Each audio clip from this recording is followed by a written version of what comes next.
जय हिंद दोस्तों, welcome to army super classes. This is Aryan Shukla. दोस्तों, शाम के 4 बज चुके हैं। जैसा कि आप सब जानते हैं, डेली शाम को 4 बजे स्पेशल एसएससी जीडी के लिए क्लास होती है, तो आप लोग लाइव आ जाइएगा। देखिए, आज की क्लास में हम जीके के इंपॉर्टेंट क्वेश्चन डिस्कस करेंगे। ये सभी टॉप के क्वेश्चन होंगे। कुछ ऐसे क्वेश्चन हैं जो एसएससी जीडी की परीक्षा में कई बार पूछे गए हैं, तो क्लास को ध्यान से देखिए। सबसे पहले क्लास को लाइक करिए, अपने फ्रेंड ग्रुप सभी जगह शेयर कर दीजिए ताकि ज़्यादा से ज़्यादा लोग जुड़ सकें। और जो फ्रेंड इस चैनल पर नए हैं वो चैनल को सब्सक्राइब करेंगे, बेल आइकन को प्रेस कीजिए ताकि सभी नोटिफिकेशन आप तक पहुंच सकें। चलिए शुरू करते हैं आज की क्लास। क्वेश्चन नंबर फर्स्ट के लिए आंसर करिए। अच्छा क्वेश्चन है, इंपॉर्टेंट है। क्वेश्चन है दोस्तों, निम्न में से कौन सी रचना कालिदास की नहीं है? ये 4 ऑप्शन दिए गए हैं, बताइएगा इसमें से कौन सी रचना कालिदास की नहीं है। Option number A Raghuvamsham, option number B Kumara Sambhavam, option number C Abhigyan Shakuntalam, या ऑप्शन नंबर डी मुद्रा राक्षस। चलिए आंसर करिए क्वेश्चन नंबर फर्स्ट के लिए। बताइएगा इनमें से कौन सी रचना कालिदास की नहीं है। पहले ऑप्शन को ध्यान से पढ़िए, उसके बाद ही आंसर करिएगा। जल्दबाजी में आंसर मत दीजिए, तुक्का मत लगाइएगा। बहुत अच्छे। आपको बताना है इनमें से कौन सी रचना कालिदास की नहीं है। गुड, बहुत अच्छे। इसका right answer option number D होगा, मुद्रा राक्षस। Yes, option number D correct answer है दोस्तों, मुद्रा राक्षस। ये कालिदास की रचना नहीं है, इसलिए option number D correct answer होगा। कुमार संभवम, रघुवंशम, अभिज्ञान शाकुंतलम, ये तीनों दोस्तों कालिदास की रचना है। नाउ आपसे क्वेश्चन पूछा जा सकता है कि मुद्रा राक्षस ये किसकी रचना है? तो ये दोस्तों विशाख दत्त की रचना है। इनके बारे में आप लोग याद रखिएगा, यहाँ से आपके एग्जाम में क्वेश्चन पूछे गए हैं, आगे भी पूछे जा सकते हैं। एक क्वेश्चन पूछा गया था आपके एग्जाम में कि रघुवंशम के लेखक कौन है, तो याद रखिएगा कालिदास। कुमार संभवम इसके भी लेखक कालिदास हैं, और अभिज्ञान शाकुंतलम इसके भी लेखक कालिदास हैं। मुद्रा राक्षस के लेखक विशाख दत्त हैं। आगे बढ़ते हैं। क्वेश्चन नंबर 2 के लिए आंसर करिए। अच्छा क्वेश्चन है, हिस्ट्री संबंधित क्वेश्चन है, इम्पॉर्टेंट है। आपको बताना है पंचमहल किस में स्थित है। बताइएगा पंचमहल कहाँ स्थित है। दोस्तों, डेली आपकी स्पेशल एसएससी जीडी के लिए क्लासेस होती हैं इसी चैनल पर। एक क्लास होती है सुबह 5 बजे, उसके बाद एक क्लास होती है सुबह 10:30 पर, उसके बाद एक क्लास होती है शाम को 4 बजे, और एक क्लास आपकी होती है शाम को 8 बजे। ये सभी क्लासेस स्पेशल एसएससी जीडी के लिए हैं, तो आप लोग सभी क्लासेस को ज्वाइन कीजिएगा। अभी आंसर करिए क्वेश्चन नंबर 2 के लिए। आपको बताना है पंचमहल किस में स्थित है। इसका राइट आंसर होगा option number C Fatehpur Sikri में। Yes, option number C correct answer है दोस्तों, पंचमहल ये फतेहपुर सीकरी में स्थित है। एक क्वेश्चन और एग्जाम में पूछा जाता है कि पंचमहल का निर्माण किसने करवाया था। तो दोस्तों, पंचमहल का निर्माण अकबर ने करवाया था। फतेहपुर सीकरी उत्तर प्रदेश में है। आगे बढ़ते हैं। इसका right answer option number C होगा, पंचमहल फतेहपुर सीकरी में स्थित है। क्वेश्चन नंबर 3 के लिए आंसर करिए। क्वेश्चन है दोस्तों, मिस्कन झील कहाँ स्थित है। बताइएगा मिस्कन झील कहाँ स्थित है। ए सोवियत संघ में, बी यूएसए में, सी केन्या में, या डी कनाडा में। आपको बताना है मिस्कन लेक कहाँ पर है, मिस्कन झील कहाँ पर है। सभी लोग आंसर करिएगा। अच्छा क्वेश्चन है, ऑप्शन को पढ़िए उसके बाद ही आंसर करिए। Very good. इसका right answer option number B होगा, यूएसए में। Yes, option number B correct answer है दोस्तों, मिस्कन झील यूएसए में स्थित है, इसलिए option number B correct answer होगा। अब देखिए, अगर हम यूएसए की बात करें, ये दोस्तों उत्तरी अमेरिका महाद्वीप के अंतर्गत आता है। यूएसए की राजधानी वाशिंगटन डीसी है। एक बार आपके एग्जाम में क्वेश्चन पूछा गया था कि यूएसए का राष्ट्रीय खेल क्या है, तो आप लोग याद रखिएगा बेसबॉल दोस्तों यूएसए का राष्ट्रीय खेल है। वर्तमान में यूएसए के प्रेसिडेंट जो बाइडन है, और वर्तमान में यूएसए की उपराष्ट्रपति कमला हैरिस हैं। तो आप लोग इतना याद रखिएगा। क्वेश्चन नंबर 3 का ऑप्शन नंबर भी करेक्ट आंसर है, मिशिगन झील यूएसए में स्थित है। आगे बढ़ते हैं। क्वेश्चन नंबर 4 के लिए आंसर करिए। अब आपको बताना है H2SO4 क्या है। बताइएगा H2SO4 क्या है। ऑप्शन नंबर ए क्षार, ऑप्शन नंबर बी लवण, ऑप्शन नंबर सी अम्ल, या ऑप्शन नंबर डी जल। बताइएगा H2SO4 क्या है। बहुत अच्छे। आपको बताना है H2SO4 क्या है। इसका right answer option number C है अम्ल, acid. Yes, option number C correct answer है दोस्तों। H2SO4 सल्फ्यूरिक एसिड है, इसलिए आपका right answer option number C होगा। ये क्वेश्चन आपके एग्जाम में पूछा हुआ क्वेश्चन है कि सल्फ्यूरिक एसिड का केमिकल फार्मूला क्या है, तो आप लोग याद रखिएगा H2SO4। ये क्वेश्चन SSC GD की परीक्षा में पूछा हुआ क्वेश्चन है। आगे बढ़ते हैं, क्वेश्चन नंबर 5 के लिए आंसर करिए। अच्छा क्वेश्चन है। आपको बताना है सफ़ेद हाथियों का देश किसे कहा जाता है। सभी लोग आंसर करिएगा। अच्छा क्वेश्चन है। आपके एग्जाम SSC GD में इसी प्रकार के क्वेश्चन पूछे जाते हैं। कुछ ऐसे क्वेश्चन भी हैं जो एग्जाम में कई बार पूछे गए हैं, तो आप लोग ध्यान से क्लास को देखिए। अभी आंसर करिए क्वेश्चन नंबर 5 के लिए। क्वेश्चन है सफ़ेद हाथियों का देश किसे कहा जाता है। बहुत अच्छे। इसका right answer option number A होगा थाईलैंड को। Yes, option number A correct answer है दोस्तों। थाईलैंड को सफ़ेद हाथियों का देश कहा जाता है, इसलिए ऑप्शन नंबर ए सही उत्तर होगा। अब दोस्तों अगर हम थाईलैंड की बात करें, एग्जाम में क्वेश्चन पूछ सकते हैं कि थाईलैंड की राजधानी क्या है, तो थाईलैंड की राजधानी बैंकॉक है। थाईलैंड दोस्तों एशिया महाद्वीप के अंतर्गत आता है। एक क्वेश्चन और आपसे एग्जाम में पूछा जा सकता है कि थाईलैंड की मुद्रा, थाईलैंड की करेंसी क्या है, तो थाईलैंड की करेंसी दोस्तों थाई बात है। आप लोग इसके बारे में याद रखिएगा, यहाँ से एग्जाम में क्वेश्चन पूछे जा सकते हैं। क्वेश्चन नंबर 5 का option number A correct answer होगा। आगे बढ़ते हैं,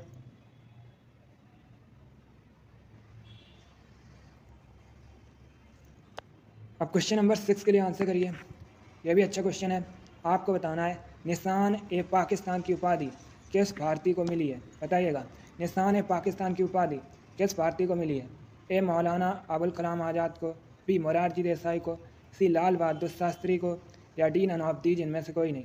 आपको बताना है निशान ए पाकिस्तान की उपाधि किस भारतीय को मिली है। चलिए आंसर करिए क्वेश्चन नंबर 6 के लिए। बहुत अच्छे, गुड,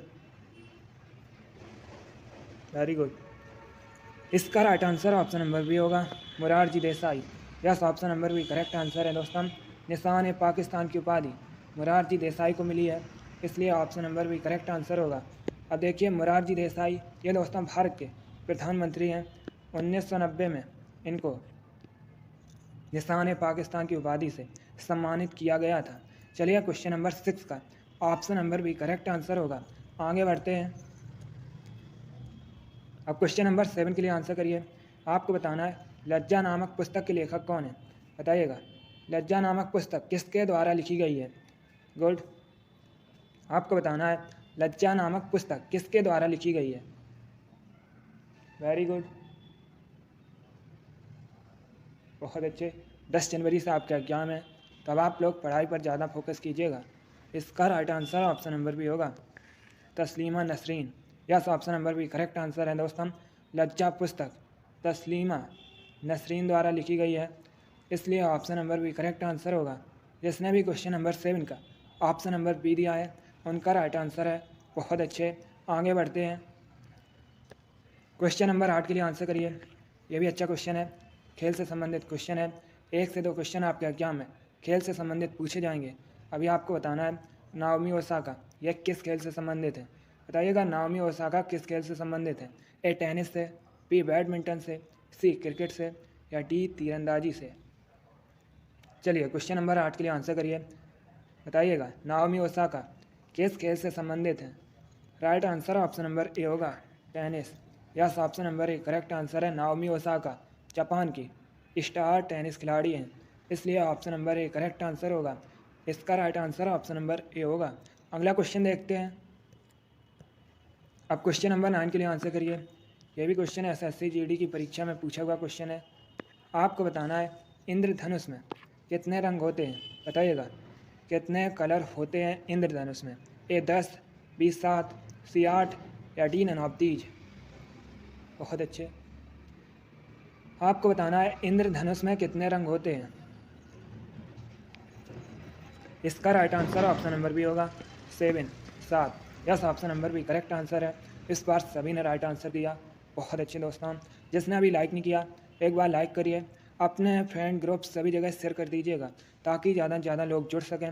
और जो फ्रेंड इस चैनल पर नए हैं वो चैनल को सब्सक्राइब करेंगे, बेल आइकन को प्रेस कीजिए ताकि सभी नोटिफिकेशन आप तक पहुंच सकें। डेली आपकी क्लासेस होती हैं स्पेशल SSC GD के लिए, तो सभी क्लासेस को सभी लोग डेली ज्वाइन कीजिएगा। इसका right answer option number B होगा। 7 कलर होते हैं इंद्रधनुष में। आगे बढ़ते हैं, क्वेश्चन नंबर 10 के लिए आंसर करिए। अच्छा क्वेश्चन है। क्वेश्चन है दोस्तों, निम्नलिखित में से कौन सा रासायनिक यौगिक है? आपको बताना है, ये 4 ऑप्शन दिए गए हैं, इनमें से कौन एक रासायनिक यौगिक है? ऑप्शन नंबर ए वायु, option number B oxygen, option number C ammonia या ऑप्शन नंबर डी मरकरी। इसका राइट आंसर बताइएगा। आपको बताना है निम्नलिखित में से कौन सा रासायनिक यौगिक है? इसका right answer option number C होगा ammonia.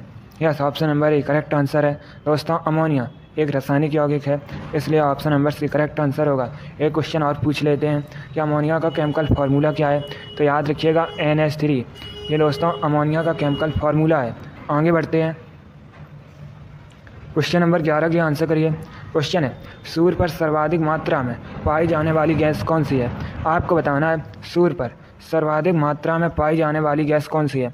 Option number A hydrogen, option number B helium, option number C nitrogen या option number D none of these. आपको बताना है सूर्य पर सर्वाधिक मात्रा में पाई जाने वाली गैस कौन सी है? चलिए क्वेश्चन नंबर 11 के लिए आंसर करिए। क्वेश्चन आपके सामने है, ऑप्शन दिए गए हैं, ध्यान से ऑप्शन पढ़िए, उसके बाद ही आंसर करिएगा। जिसने अभी लाइक नहीं किया एक बार लाइक करिए और इसे ज़्यादा से ज़्यादा शेयर कर दीजिएगा ताकि ज़्यादा से ज़्यादा लोग जुड़ सकें। जो फ्रेंड इस चैनल पर नए हैं वो चैनल को सब्सक्राइब करेंगे, बेल आइकन को प्रेस कीजिए ताकि सभी नोटिफिकेशन आप तक पहुंच सकें। क्वेश्चन नंबर 11 के लिए आंसर भी करिएगा। आपको बताना है सूर्य पर सर्वाधिक मात्रा में पाई जाने वाली गैस कौन सी है? बहुत अच्छे। इसका राइट आंसर होगा option number A hydrogen. Yes, option number A correct answer है। हाइड्रोजन गैस सूर्य पर सबसे अधिक मात्रा में पाई जाती है। आगे बढ़ते हैं, क्वेश्चन नंबर 12 के लिए आंसर करिए। अब आपको बताना है गाय के गोबर पर उगने वाले कवक कहलाते हैं। दोस्तों, जो गाय के गोबर पर कवक उगते हैं उनको क्या कहा जाता है? बताइएगा। क्वेश्चन नंबर 12 के लिए आंसर। बहुत अच्छे। इसी प्रकार के क्वेश्चन पूछे जाते हैं आपके एग्जाम में। कुछ ऐसे क्वेश्चन भी हैं जो आपके एग्जाम में कई बार पूछे गए हैं, तो आप लोग ध्यान से क्लास को देखिए।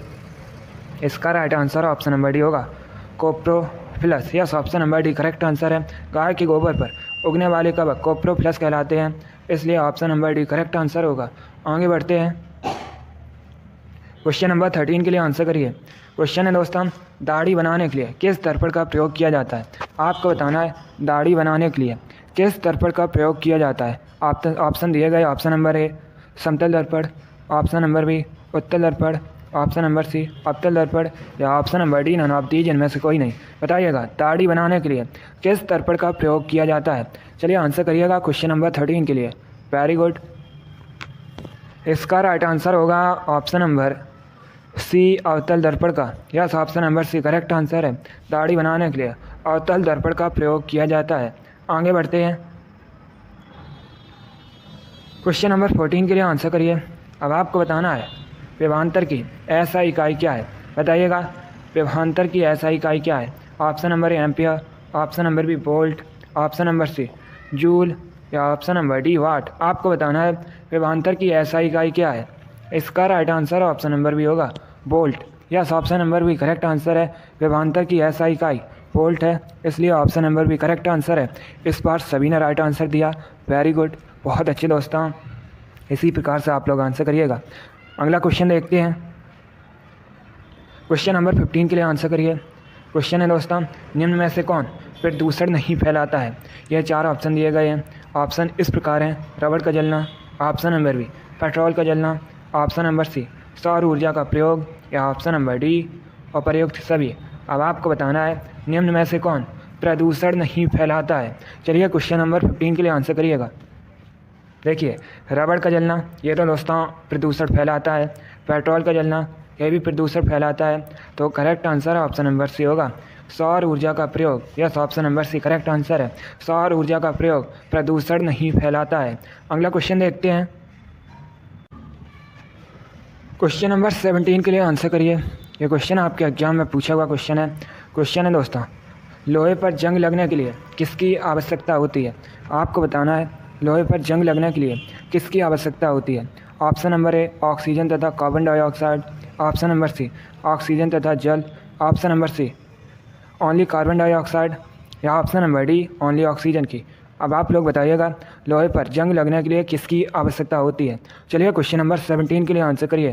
वेरी गुड, इसका राइट आंसर ऑप्शन नंबर भी होगा ऑक्सीजन और वाटर की। यस, ऑप्शन नंबर भी करेक्ट आंसर है दोस्तों। लोहे पर जंग लगने के लिए ऑक्सीजन और जल की आवश्यकता होती है, इसलिए ऑप्शन नंबर भी करेक्ट आंसर होगा। आगे बढ़ते हैं, क्वेश्चन नंबर 18 के लिए आंसर करिए। क्वेश्चन है निम्नलिखित में से कौन सी जंतु प्रजाति विलुप्त है, बताइएगा। निम्न में से कौन सी जंतु प्रजाति विलुप्त है। ऑप्शन नंबर ए कबूतर, option number B dodo, option number C शुतुरमुर्ग, या ऑप्शन नंबर डी तोता। अब आंसर करिए क्वेश्चन नंबर 18 के लिए। गुड, इसका राइट आंसर ऑप्शन नंबर भी होगा डोडो। यस, ऑप्शन नंबर भी करेक्ट आंसर है दोस्तों। डोडो एक पक्षी था, अब ये विलुप्त हो गया है। चलिए क्वेश्चन नंबर 18 का ऑप्शन नंबर भी करेक्ट आंसर होगा। आगे बढ़ते हैं, क्वेश्चन नंबर 19 के लिए आंसर करिए।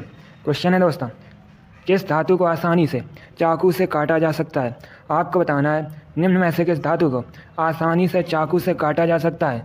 ऑप्शन नंबर ए सोडियम को, ऑप्शन नंबर बी कॉपर को, ऑप्शन नंबर सी लोह को, या option number D none of these, इनमें से कोई नहीं। चलिए क्वेश्चन नंबर 19 के लिए आंसर करिए। बताइएगा किस धातु को आसानी से चाकू से काटा जा सकता है। इसका right answer option number A होगा सोडियम को। Yes, option number A correct answer है दोस्तों। सोडियम को आसानी से चाकू से काटा जा सकता है, इसलिए option number A correct answer होगा। सोडियम एक धातु है। सोडियम को दोस्तों Na से रिप्रेजेंट किया जाता है और सोडियम की परमाणु संख्या 11 होती है। क्वेश्चन नंबर 19 का option number A correct answer होगा। आगे बढ़ते हैं, क्वेश्चन नंबर 20 के लिए आंसर करिए। आज का लास्ट क्वेश्चन है। आज सिर्फ दोस्तों हम 20 क्वेश्चन डिस्कस करेंगे। ये साइंस के सभी टॉप के क्वेश्चन थे, इंपॉर्टेंट क्वेश्चन थे। कुछ ऐसे क्वेश्चन भी थे जो आपके एग्जाम में कई बार पूछे गए। आप लोग बताइएगा मनुष्य में गुणसूत्रों की संख्या कितनी होती है। चलिए क्वेश्चन नंबर 20 के लिए आंसर करिए। इसका right answer option number A होगा 46। Yes, option number A correct answer है। जिसने भी क्वेश्चन नंबर 20 का ऑप्शन नंबर ए दिया है उनका राइट आंसर है वेरी गुड। बहुत अच्छे दोस्तों, गुड गुड।